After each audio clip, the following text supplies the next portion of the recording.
Chapter 7 St. Bethany Day 2. Breakfast was the same crap as yesterday, but hey, it's food. My motor transport officer once told me if a meal is going, never miss it. You never knew when the chance will arise again. Sat at the same table as the day before in the restaurant with the view of the hotel, watching the coming and going of the residents, trying to read their body language, a skill I picked up far too many years ago during my undercover surveillance training. A quick stop at the front desk on my way to one of the tables outside. "Excuse me, would you mind contacting Edward and ask him to come to the hotel to collect me in about 2 hours, please?" No problem, we'll phone him straight away. Anything else I can do for you, sir? "No, that's all, thanks." Found a table to the left of the door and took out my notebook. Still had to ensure everything's been covered, everything we needed to arrive on St. Hal. Plus, a basic idea of how the mission was going to be completed. Need the other two to plan more. One thing we still need is weapons, not taking a stick to a gunfight. Hope Katie on St. Hal comes through. Now I know Edward has some dodgy connections. We'll run it past the boys if we approach him. Saying that, I will check with Derek. He might know some contacts that might help. Must have been sitting at the table for about an hour with the waiter keeping me in coffee, when I observed the same two men from yesterday approach the hotel. One occupied the same table as they had yesterday, while his companion went inside only to reappear 10 minutes later with 2 drinks. Plunked his arse down next to the other, with the occasional glance in my direction. Could be me connecting to many individual components together, but yesterday these people turned up before Edward arrived to collect me. Plus, it is roughly speaking the time I had arranged to be picked up today. This raises the question, are they checking on Edward, knowing his dodgy dealings, or myself? Only one way to confirm my suspicions. Went back inside and spoke to the person behind the front desk. "Change of plans. Can you call Edward and ask him to go to the Grace Hotel, where I will be waiting for him instead of here? I'm meeting someone." A complete lie, but he didn't need to know that. Exited via one of the rear exits, making sure no one was looking, and climbed over the fence at the back into the side street. Made my way to the T-junction, turned left past the supermarket I used yesterday, then left and back down the road and into the Grace. Grabbed a beer and took up a position where it was possible to monitor the coming and going through the entrance via the window to the right of the door. Now if the men made their way to the hotel, I would know someone from the Osprey informed them of the change of plan. Either that or Edward's been in contact with them regarding the new pickup point. A yellow taxi pulled up outside. It was Edward. I'll leave him waiting for 5 minutes. Wanted to find out if anyone else approached him. No one did, so finished my drink and left the hotel. "Good morning, Edward. Going to let you decide this morning. Show me the sights of your island." No problem, Mr. Steve. In the meantime, back at the airport, Simon and George had arrived from the UK. Any idea where the baggage reclaim is? According to that massive sign, this way, Simon. Nolan likes a smart arse, George. Walking in the direction of the luggage conveyor, Simon grabbed George by the arm. Better stand off for a while, George. Makes sense. The boys stood back for a while to allow the bags to go around several times, similar to what I had done a couple of days ago, but this time someone went to grab Simon's bag but changed their mind at the last second. "Did you see that, Simon?" says George, nudging him with his elbow. Yes, mate. Better keep one eye on him for a while, to see if he goes for your luggage. The moment George's bag appeared from behind the curtain, the same person picked up the bag, placed it on the floor and read the label before leaving it and grabbing a different suitcase. Don't like the sight of that, Simon. Good job I put a fucking phony address on it. Quick, grab your bags. Better follow him, find out what he is up to. You get ahead of him and wait for him on the other side of customs. I will tail him through from here. You can pick him up from passport control to find out if he meets up with anyone. Could be innocent, but let's check anyway, George. There was no problem getting past the customs officer. George took up a position a little away from the checkpoint where he could spot where a stranger came out. Simon followed from a safe distance, takes practice following someone without them being made aware. The intriguing stranger made several stops on the way, once at the currency exchange and another to make a phone call. From where Simon had positioned himself, he could, from a reflection in the glass, verify the man exchanged some British pounds into local money. As he came through customs, George picked him up from there. Right, let's find out what our friend here is up to. The man came from border protection and turned right past a coffee shop. He headed for a paper stall to the right of the terminal and went inside. Stopping short, George pretended to be a tourist. Let's face it, at this point, he was. Peering through the window, George witnessed our man purchase a newspaper, which is nothing out of the ordinary. Apart from that, he also slipped the woman behind the counter a brown envelope with a blue line down the middle. Stood off for a while, George gave our man some distance before following him through the terminal, up the escalators towards the taxi rank. Waited until he climbed into a cab and drove off before George made a mental note of the license plate number. No need to worry where Simon would be. Standing order on this type of job. Simon would be waiting at the nearest coffee shop to the exit from customs. Purchased 2 drinks from inside, Simon took a seat outside at one of the tables and waited for George. In regard to our friend, what did he get up to, and where did he go? Says Simon as George approaches. Taking a seat at the table, George took a sip of his tea. Think we were right to follow him. Looks like he's up to no good. Maybe connected or not, but he handed over a brown envelope to a person in the paper shop. Tell you what, Simon, the envelope had a thick blue line running down the middle, and I'm sure I've seen this somewhere before. Did you catch the license plate number of the taxi our man drove off in, George? Sure did. Do you think we should contact Steve just in case he turns up at our hotel? Excellent idea. You got your mobile? Taking out the pay-as-you-go phone he had purchased at the airport before Steve had left. This made more sense than using your own, which could be traced, and phone numbers linked. Steve, it's Simon. Me and George, we've now arrived in St. Bethany. A few little hiccups with a man checking out our baggage. What the fuck was that about? I say on the other end of the phone. Not sure, so George and I followed him. Tell you more when we catch up, but keep an eye out for a taxi potentially heading your way. I'll text you the license plate number. Are you at the hotel? No, doing a bit of sightseeing. Fucking typical. Me and George are working our arses off and you're off swanning it in the sun. Not going to dignify that with an answer. Will be making my way to the Grace and meet you in reception. Okay, meet you there in a couple of hours. While Simon was on the phone, George made his way over to a bar/coffee shop situated towards the middle of the concourse. Once the call was over, Simon walked over to join George. We still have time on our hands. Fancy a cold one while we wait for the next international flight to land? Simon said while gesturing with his right hand as though he was already holding a glass. Sure, why not? I'll go inside to get them. Cheers, George. Both waited until the next flight had landed, and the passengers started to come out of arrivals, to be met by an assortment of people from families to bored-looking holiday reps, before heading for the taxi rank. Unlike me, they walked straight to the taxi to save setting up any sort of routine. I need to get back to the hotel to wait for Simon and George, so turned to Edward. Can you take me back to my hotel, please, Edward? Got some stuff to do.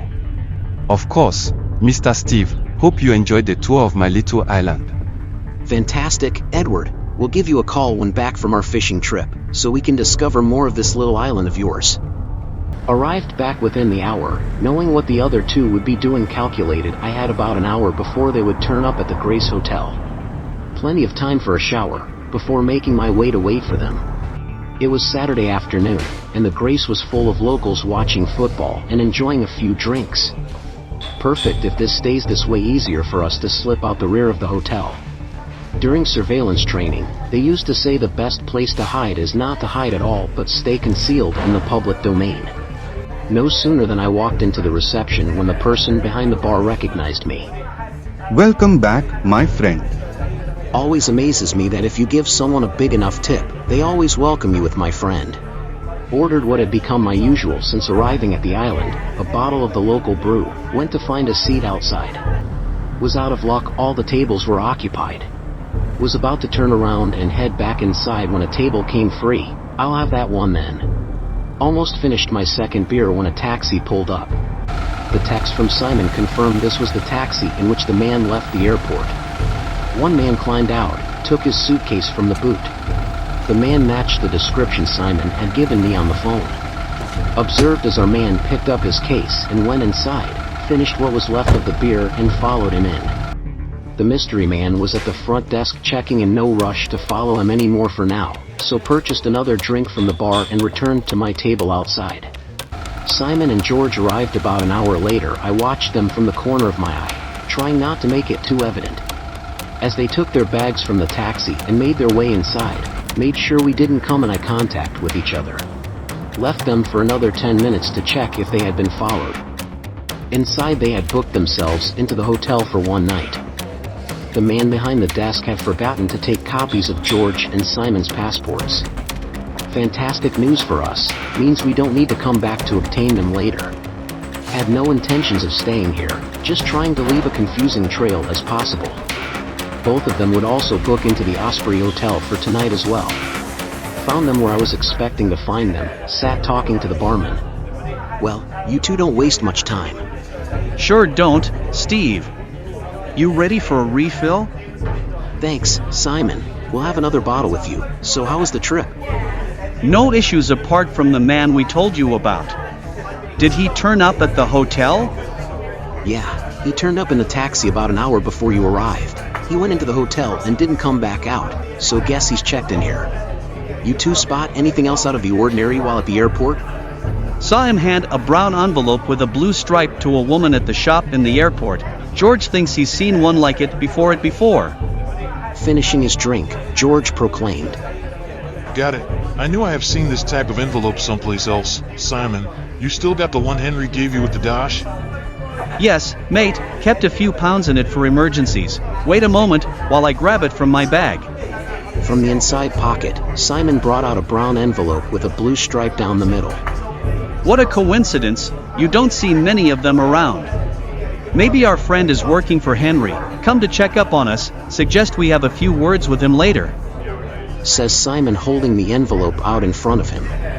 Drink up, you two. We need to go to the Osprey Hotel to book you both in. The exit to the rear yard is over there. No need to push our luck by leaving via the front door.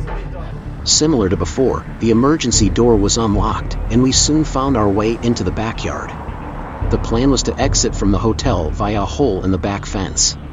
Made our way down the back street, unlike before, carrying on past the side road, which leads to the main road. Enter the Osprey over the back wall, glad to find the pile of boxes I had placed earlier were still in place. After entering the rear yard, we made our way around the hotel to the front and entered via the front door. Right, you two check yourselves in. Don't forget to make a note of where he puts the copies of your passports. We're going to need them back later. Done this before, Steve, we know what we are doing. Just trying to help, Simon. Once you're ready, I'll be sat out the front seated at one of the tables. Must be my lucky day, found a table to the right of the door. To my left was a table of men dressed in football shirts and in high spirits. Their team must have won. To the left of the door sat the man that Simon and George followed at the airport, the one we need to chat with. Between him and me was another table with a couple enjoying the sun. Both Simon and George emerged from the hotel, looked around, spotted me, and came over with a round of beers. So, this is what you've been doing since you arrived on the island. The second word is off, George. Guess the first one. Take a glance in the shop window across the road. The man you followed sat at the end table to your left. Don't look at him yet. He has been watching me since I sat down. Any ideas on how we play this one? How about we play along and pretend we are none the wiser? Invite him over to join us for a few drinks. Very intriguing. George, tell me more. Supply him with too much drink, ask a few questions. If he gives the wrong answer, we can take him around the back and kick the shit out of him. Sounds like someone left the chimp behind. Have any other ideas, Simon, that doesn't involve kicking the shit out of someone? Nope, a kicking sounds good to me. Says Simon after taking a long drink of his beer. Go ask him over, Steve. Okay, no problem. Hi, my name is Steve. Me and the boys saw you drinking alone. Fancy joining us for a while? That would be nice. My name is Tony, by the way.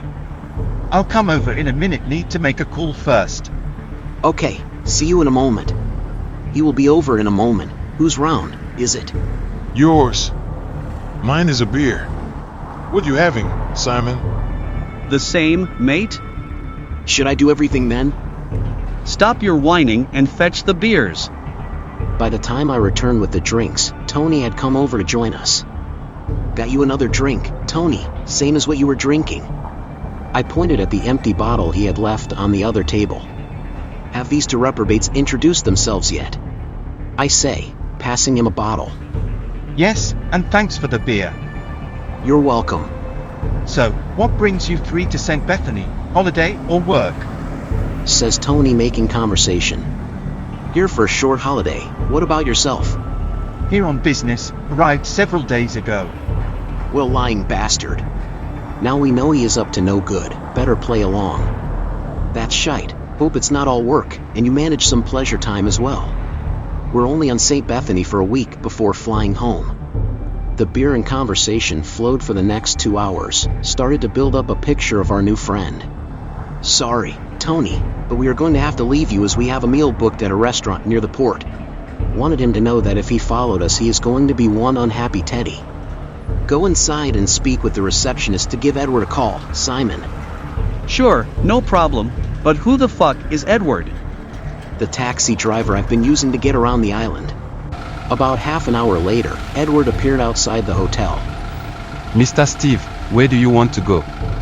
Can you take my friends and me here down to Derek's restaurant? Sure, no problem. You still want that boat for the morning, Mr. Steve? Let you know later, mate. My last visit to Derek's place was not as busy as it was today, but still, room for us fat boys to sit outside. Hi, Steve. Spotted you coming through the window. What would you three gents be having? Make those 3 beers, please, and this is Simon and George. While Derek was off getting the drinks, I filled George and Simon in on my activities since I arrived a couple of days ago. So, you haven't been sat on your fat arse doing nothing. Edward knows someone that can take us over to St. Halb tomorrow morning. I have been stringing him along, so people think we are leaving in the morning. In fact, we are not going until Monday morning. Derek is going to take us and bring us back after the job is finished, no questions asked. Can we trust him? I think so. Besides, he is our best option. Plus, he is ex-British military from 2nd Battalion, the Royal Green Jackets. George. All we need, another fucking green numpty. Slap him for me, Simon. Appearing with 3 huge glasses of beer, Derek placed them in the center of the table and sat down with us. So, what's the plan, boys? You need me to take you to St. Hal tomorrow? Change of plan, Derek. We're going Monday. You still able to take us? Sure, no problem. Any idea of timings? At the moment, thinking of first light. We could meet you here, or if you give us the location of your boat, we will meet you there. No problem meeting at the boat. She is easy enough to find. It's that green one across the street at the end of the pier. Perfect. We'll meet you at first light Monday. Made sense to meet at the boat, as this gives us time to arrive a little earlier and stand off for a while to ensure we were not followed, or someone waiting for us. Hungry? Anyone? Might as well indulge in something to eat as we are at a restaurant. Don't know about you, Simon, but I'm starving. You have any recommendations, Derek? House specials it is. I'll bring them over when they're ready. Thanks, Derek. Look over there, gents. Isn't that Tony sat on the wall? You're fucking right, Simon. Has anyone seen the chimp lately? No? Good time to talk with our friend Tony. Let's finish our meals first. If he hasn't moved when we've finished, we can take him somewhere quiet for a chat. Must have taken us around 20 or so minutes to finish our meals when George got up and looked out of the window. Can anyone still see Tony? Simon joined him at the window. Yeah, a little further along the wall than he was before. He's still looking our way. Okay, time for a little word with our new friend. Derek, we need to borrow your tablecloth. Leave that one where it is, Steve. I'll provide you with a couple of blankets from inside. And here is the key to the boat if you need to take your friends somewhere inconspicuous. Right, here's the plan. Simon, you walk down the road past Tony. Believe there is a side street that runs parallel to this one behind the restaurant. Take this blanket, George, and come from our left, and behind him. I will approach him from the front. Once you see me start talking to him, move in from both sides at once in case the fucker tries to make a run for it. Once Simon and I have hold of him, cover him with the blanket. I'll bind his hands with this cable tie. Once we have him, we can take him to Derek's boat for a few questions. Don't give a flying fuck if he is innocent. We can't afford to take chances. Better to attack first, ask questions later. Shouldn't have been following us. Once I could confirm Simon and George were in position, I made my way to where Tony was sitting. Bollocks. The bastard is making a sprint for it. Didn't manage to run too far before running straight into Simon, who was heading for him at high speed. This part of the operation went effortlessly. Anyone would think we had done this type of thing before, okay, several times. The blanket was held firmly over his head by George, secured in place by Simon, who now had him in a very tight headlock while I concentrated on tying his hands up. No need to panic, just need to ask you a few questions.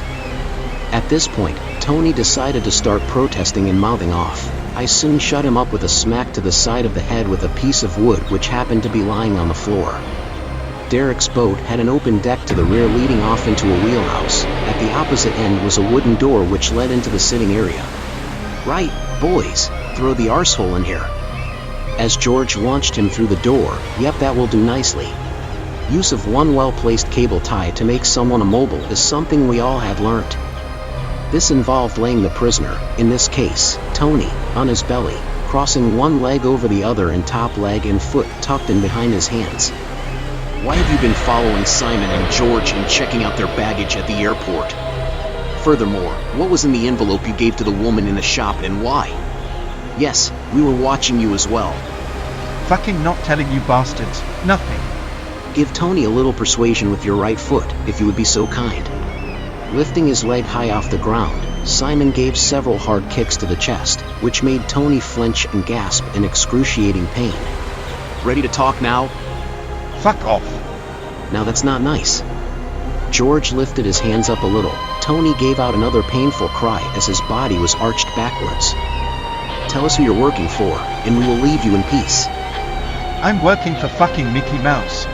I glanced at my wristwatch. Sorry, Mickey says you're lying. As I slammed my fist into his face, which George had kindly lifted off the floor for me. Doesn't look like he's going to talk. Let's throw him over the side. Okay, Henry sent me here to check on his investment. Now that's better, Tony. Grab him, boys, and launch him onto the dock. Must be your lucky day. I'm not going to kill you. As I hit him again, for no reason, but he had pissed me off. The building at the end of the pier. George, check if it's open. We can chuck him in there. Sure, no problem. Need to look in Derek's boat for a few items. Make sure he doesn't make a sound.